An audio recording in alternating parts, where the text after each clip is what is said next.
ಏನು ಜಾರ್ಜ್ ಏನೇ ಇಲ್ಲೇ ಬರ್ತೀನಿ.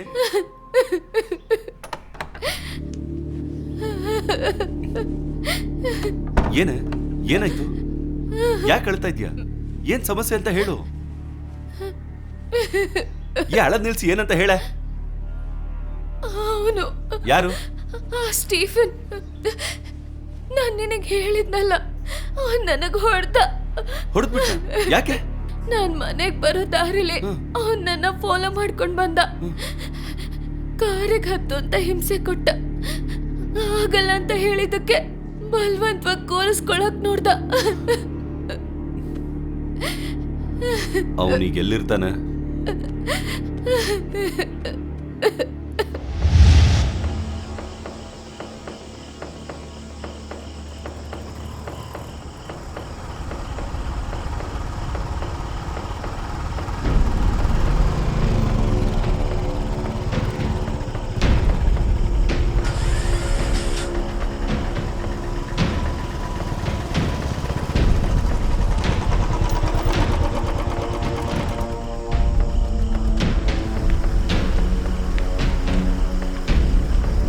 ಅಣ್ಣ, ಇಲ್ಲಿ ಸ್ಟೀಫನ್ ಎಲ್ಲಿ ಉಳ್ಕೊಂಡಿದ್ದಾನೆ? ನೇರವಾಗಿ ಹೋಗಿ ಲೆಫ್ಟು C1 ಅಲ್ಲಿ ನೋಡಿ.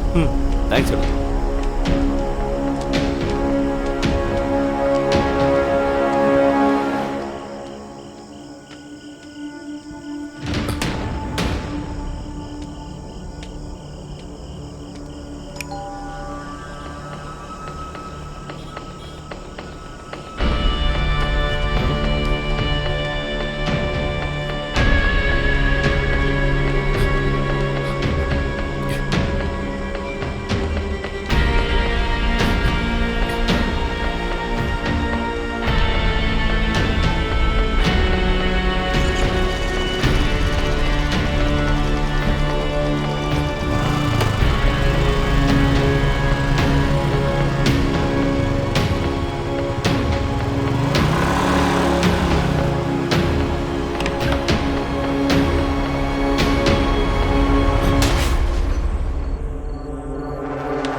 ಈ ಕೇಸಿನ FIR ಬರೆದಿದ್ದು.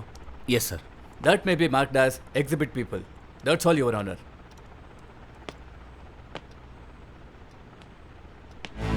SI ನಿಸಾರ್, ನೀವು ಯೂಸ್ ಮಾಡ್ತಿರೋ ಕಾರ್ ಈಗಿನ ರೇಟ್ ಏನಿರಬಹುದು? ತಗೊಂಡು ಸ್ವಲ್ಪ ದಿನ ಆಗಿರ್ಬೇಕಲ್ವಾ? ಅದ್ರ ಬೆಲೆ ಒಂದು 30 ಲಕ್ಷ ರೂಪಾಯಿ ಇರಬಹುದಲ್ವಾ? ಅಷ್ಟೇ ಅಲ್ವಾ? ಹೌದು. ಇಷ್ಟು ಕಡಿಮೆ ಸಮಯದಲ್ಲಿ ಇಷ್ಟು ಕಾಸ್ಟ್ಲಿ ಕಾರ್ ತಗೊಳ್ಳೋದಕ್ಕೆ ನಿಮ್ಗೆ ದುಡ್ಡು ಎಲ್ಲಿಂದ ಬಂತು? ಅದನ್ನ ನಮ್ಮ ಮಾವ ಕೊಟ್ಟಿದ್ದು. ಬಿಸ್ನೆಸ್ ಎಲ್ಲ ಲಾಸ್ ಆಗಿ ಕೇಸಲ್ಲಿ ಸಿಕ್ಕಾಕೊಂಡಿರೋ ನಿಮ್ಮ ಮಾವನವ್ರ ಹತ್ರ 30 ಲಕ್ಷ ರೂಪಾಯಿ ಅಷ್ಟು ದುಡ್ಡಿತ್ತಾ? ಹೌದಲ್ವಾ? ಸ್ಟೀಫನ್ ಸತ್ತೋಗಿದ್ ಮಾರನೇ ದಿನ ನೀವು ಹಾಸ್ಪಿಟ್ಲಿಗೆ ಹೋಗಿ ಏನಾದ್ರೂ ವಿಚಾರಿಸಿದ್ರಾ? Objection your honour. Objection over rolled.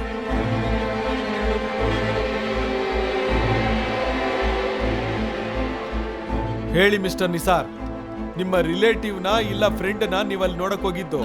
ರಿಲೇಟಿವ್ನ ನೋಡಕ್ ಹೋಗಿದ್ದೆ. DYSP ಬೀನಾ ಜಾನ್ ಅವ್ರು ನಿಮಗೆ relative ಆಗ್ಬೇಕಲ್ವಾ?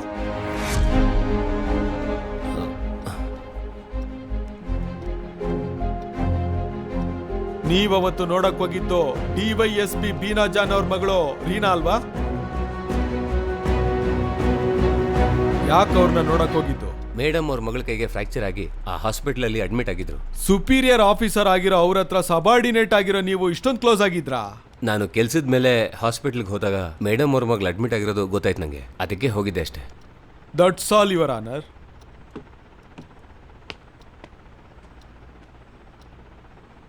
CW10 DYSP Beena John.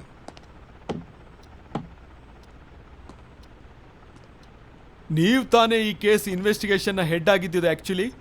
ಹೌದು. ಕೇಸಲ್ಲೇನೋ ಪ್ರಾಬ್ಲಮ್ ಆಗುತ್ತೆ ಅಂತ ಗೊತ್ತಾಗಿ ಮೊದಲು ಇನ್ವೆಸ್ಟಿಗೇಟ್ ಮಾಡಿದ್ದ ಅಲೆಕ್ಸ್ನ ಬದಲಾಯಿಸಿದ್ರಾ? ಹೌದು, ಅವ್ರ ಇನ್ವೆಸ್ಟಿಗೇಷನ್ ಸರಿ ಇರ್ಲಿಲ್ಲ, ಅದಕ್ಕೆ ಚೇಂಜ್ ಮಾಡಿದ್ವಿ. ಅದೊಂದು ಪನಿಷ್ಮೆಂಟ್ ಟ್ರಾನ್ಸ್ಫರ್ ಅಲ್ವಾ? ಹೌದು.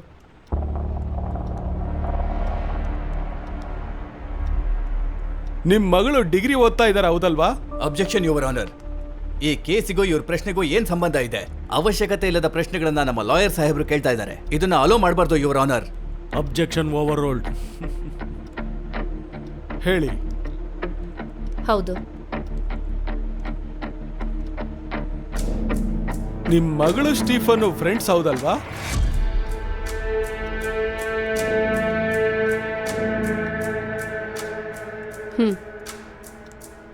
ಸೇ ಎಸ್ ಆರ್ ನೋ. ಎಸ್. ಏನಕ್ಕೆ ನಿಮ್ ಮಗಳು ಸ್ಟೀಫನ್ ನೋಡಕ್ ಹೋಗಿದ್ದು? Your Honor. ಹೇಳಿ. ಲಾಯರ್ ಸಾಹೇಬ್ರು ಈ ಕೇಸನ್ನೇ ದಾರಿ ತಪ್ಪಿಸ್ತಾ ಇದ್ದಾರೆ. The real fact of this case is suppressed by my friend your honour. Objection over rolled. ನನ್ನ ಮನವಿ ಏನೆಂದರೆ ಡಿವೈಎಸ್ಪಿ ಬೀನಾ ಅವರ ಮಗಳು ರೀನಾ ಅವ್ರನ್ನ ವಿಚಾರಣೆ ಮಾಡಬೇಕು ಅಂತ ಕೇಳ್ಕೊತೀನಿ. ಆ ಹುಡುಗಿನ ವಿಚಾರಣೆ ಮಾಡೋದಕ್ಕೆ ಮೊದಲೇ ಹೇಳಿದ್ರು. DW1 Reena John. ಡಿವೈಎಸ್ಪಿ ಅವ್ರ ಮಗಳ.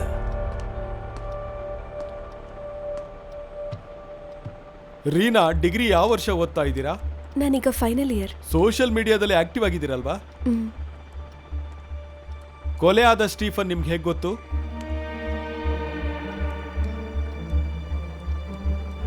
ಹೇಳಿ ರೀನಾ.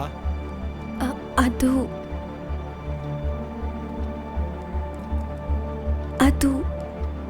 ಆವತ್ತು ನೀವು ಏನಕ್ಕೆ ಸ್ಟೀಫನ್ನ ನೋಡಕ್ ಹೋಗಿದ್ದು? ಹೇಳಮ್ಮ ರೀನಾ. ಸ್ಟೀಫನ್ ನನ್ನ ಇನ್ಸ್ಟಾಗ್ರಾಮ್ ಫಾಲೋವರ್. ನಮ್ಮ ಕಾಲೇಜಲ್ಲಿ ಒಂದು ಪ್ರೋಗ್ರಾಮ್ ಸ್ಪಾನ್ಸರ್ಶಿಪ್ ಬಗ್ಗೆ ಮಾತಾಡೋದಕ್ಕೆ ನಾನು ಸ್ಟೀಫನ್ನ ಕಾಂಟ್ಯಾಕ್ಟ್ ಮಾಡಿದ್ದೆ. ಪ್ರೋಗ್ರಾಮ್ ಎಲ್ಲ ಆದಮೇಲೆ ನಾವಿಬ್ಬರು ಒಳ್ಳೆ ಫ್ರೆಂಡ್ಸ್ ಆದ್ವಿ. ಅವನಿಗೆ ನಾನು ತುಂಬ ಹತ್ತಿರ ಆದಮೇಲೆ ಅವನ ಸ್ವಭಾವ ಎಲ್ಲ ನನಗೆ ಅರ್ಥ ಆಯಿತು.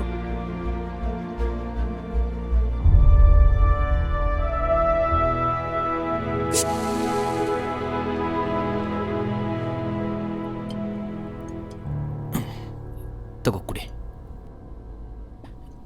Reena, come on dear, please please Reena, come on. Stephen, ನಿಮ್ಗೆ ಯಾವಾಗಲೂ ಇದ್ರ ಬಗ್ಗೆನೇ ಯೋಚನೆನಾ? Reena Reena please please Reena. Stephen, Reena ಬಿಡು ನನ್ನ. Stephen, Reena please. Reena come on. Reena Reena Reena come on. Please leave me. Reena Reena come on come on. Reena. Stephen, I don't like this. Reena please, really love you Reena. ಬಿಡು. ರೀನಾ ಪ್ಲೀಸ್. ಬಿಡು ರೀನಾ ನನ್ನ. ಪ್ಲೀಸ್. ಪ್ಲೀಸ್. ರೀನಾ, ನಾನು ಹೇಳದ್ ಕೇಳು. Reena please. Please. Reena please, ನನಗ್ ಬೇಕು. ಬಿಡು. ಬೇಕು ರೀನು, ನನಗೆ ಬೇಕು. ಇಷ್ಟ ಇಲ್ಲ, ಬಿಡು. ಕೇಳು ಹೇಳೋದ್ ಕೇಳು. ನನ್ ಬಗ್ಗೆ ನಿನಗೆ ಗೊತ್ತಿಲ್ಲ. ನಿಂತರ ಎಷ್ಟೋ ಹುಡುಗಿರ್ನ ನಾನು ಇಲ್ಲಿ ಕರ್ಕೊಂಡ್ ಬಂದಿದ್ದೀನಿ. ಇಲ್ಲ, ನೀನ್ ಇಲ್ಲಿಂದ ಹೋಗ್ಬಾರ್ದು. ನೀನ್ ಎಲ್ಲೂ ಹೋಗ್ಬಾರ್ದು. Stephen, you cheated me. ನಿನಗ್ ನಾನು ಇಲ್ಲಿಂದ ಹೋಗಕ್ ಬಿಡಲ್ಲ. ಬಿಡು ರೀನಾ, ನನ್ನ. ಸುಮ್ನೆ ಬಿಡು. ಇರು. ನಿನಗ್ Leave ನನ್ me. ಬಗ್ಗೆ ಗೊತ್ತಿಲ್ಲ. ನಿನ್ನ ಇಲ್ಲಿಂದ ಹೋಗಕ್ ಬಿಡಲ್ಲ. ಹ? ಎಲ್ಲಿಗೆ ಎಲ್ಲಿಗೆ ಹೋಗ್ತೀಯಾ? ಈ You ಸ್ಟೀಫನ್ cheater. ಕೈಯಿಂದ ತಪ್ಪಿಸ್ಕೊಂಡು ಅದ್ ಹೇಗೆ ಹೋಗ್ತೀಯಾ? Bloody.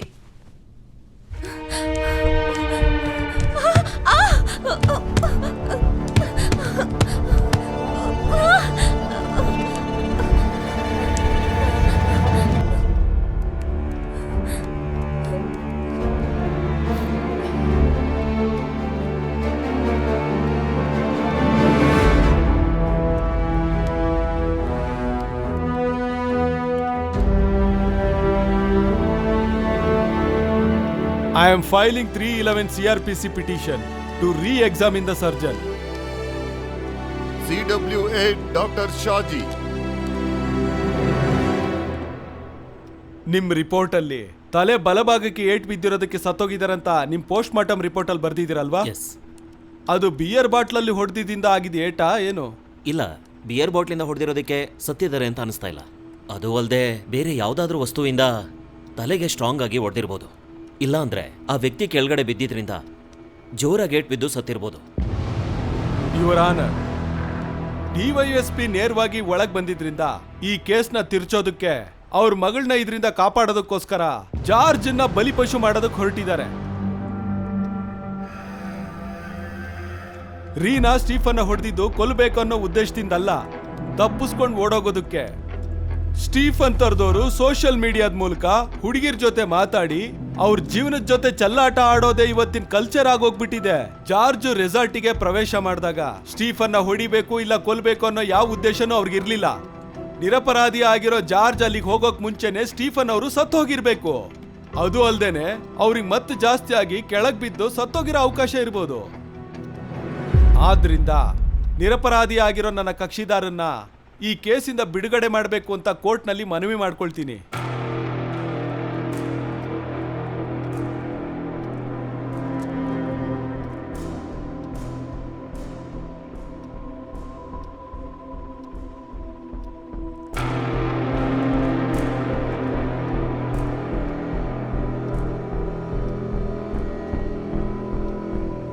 The prosecution, miserably fails in proving the charge claimed against the accused.